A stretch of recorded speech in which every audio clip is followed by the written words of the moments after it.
Una vera bomba è esplosa questa sera a Napoli, e i tifosi sono già in fermento.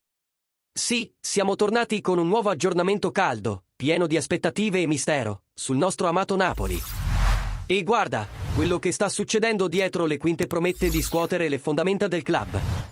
Ma prima di dirvi cosa sta per succedere, sapete già come funziona.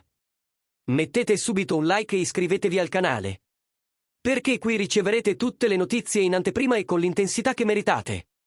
Ora fate un respiro profondo, perché dietro le quinte del Napoli l'atmosfera è bollente. Qualcosa di grande si sta preparando nei corridoi del club e, se tutto sarà confermato, questa notizia potrebbe cambiare completamente il corso della stagione. Allacciate le cinture, perché quello che sta per arrivare promette di scuotere tutto il panorama calcistico italiano. E ora?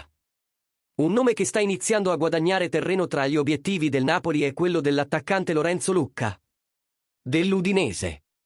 Secondo informazioni provenienti da Udine, il giovane attaccante alto 2 metri, con uno stile fisico dominante e una presenza costante in area, sta facendo pressione per indossare la maglia azzurra. Secondo la giornalista Monica Tossolini di Telefriuli, il Napoli ha già presentato un'offerta ufficiale di 34 milioni di euro, mentre l'Udinese continua a chiedere 40 milioni. La differenza c'è ancora. Ma dietro le quinte c'è la chiara aspettativa che il presidente Pozzo possa ridurre le sue richieste nelle prossime ore, aprendo la strada a un possibile accordo già questa settimana. Lo stesso Lucca ha già espresso il desiderio di lavorare con Antonio Conte, vedendo nel Napoli l'occasione perfetta per fare il salto definitivo nella sua carriera. Lucca, che si distingue non solo per il fisico, ma anche per la sua evoluzione tecnica, i tiri rapidi e il gioco aereo letale, è visto come una solida alternativa a Romelu Lukaku, altro nome prioritario nel progetto di Conte. A soli 23 anni, l'attaccante italiano ha attirato l'attenzione di diversi club europei.